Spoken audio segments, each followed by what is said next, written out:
Cure and more psychology and homeopathic ക്ലിനിക്കിന്റെ പുതിയ awareness ക്ലാസ്സിലേക്ക് സ്വാഗതം. ഇന്ന് നമ്മൾ സംസാരിക്കുന്നത് ടോക്സിക് പങ്കാളിയുടെ അടയാളങ്ങൾ എങ്ങനെ തിരിച്ചറിയാം എന്നതാണ്. നിങ്ങളുടെ നല്ല കാര്യങ്ങൾ എടുത്തു പറയില്ല, കുറ്റം പറഞ്ഞുകൊണ്ടിരിക്കും. മറ്റുള്ളവരുടെ മുന്നിൽ വില കുറച്ച് കളിയാക്കും. ചെറിയ കാര്യത്തിന് പോലും സ്വന്തം വീട്ടുകാരെ കുറ്റം പറയും. ബന്ധം നിലനിർത്താൻ നിങ്ങൾ മാത്രം എഫേർട്ട് എടുക്കും. മറ്റേയാൾ എഫേർട്ട് എടുക്കില്ല. ബന്ധം ആവശ്യമില്ലാത്ത മട്ടിൽ വേണമെങ്കിൽ പൊയ്ക്കോ എന്ന ടോണിലാകും സംസാരം.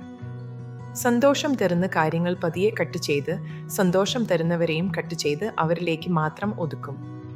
പൊസസീവ്നെസ് ആണെന്ന് പറയും, സ്നേഹം കൂടുതലാണ് എന്നൊക്കെ പറയും. എന്നിട്ട് അവരിലൂടെ മാത്രം സന്തോഷിക്കാൻ ഒരു നിയമം ഉണ്ടാക്കും. മനസ്സിലാക്കുക, ഇതൊരു ടോക്സിക് റിലേഷൻഷിപ്പാണ്. ഇതിൽ ദീർഘകാലം സന്തോഷത്തോടെ പോകാൻ കഴിയില്ല, സമാധാനം കിട്ടില്ല, ജീവിതം മടുക്കും. ബന്ധം തിരിച്ചറിഞ്ഞ് പുറത്തു കടക്കാൻ പ്രൊഫഷണൽ സപ്പോർട്ട് നേടുക. മറ്റേയാളെ മാറ്റാൻ പറ്റുന്നില്ലെങ്കിൽ ആ ബന്ധത്തിൽ നിന്ന് മാറാനുള്ള സാഹചര്യം ഉണ്ടാക്കുക, സന്തോഷം കണ്ടെത്താൻ ശ്രമിക്കുക. അല്ലെങ്കിൽ ടോക്സിസിറ്റിയിൽ ഐഡന്റിറ്റി മറന്ന് ജീവിക്കേണ്ടി വരും. ടോക്സിക് ബന്ധങ്ങളിൽ നിന്ന് നിങ്ങൾക്കും പങ്കാളിക്കും മോചനം വേണം.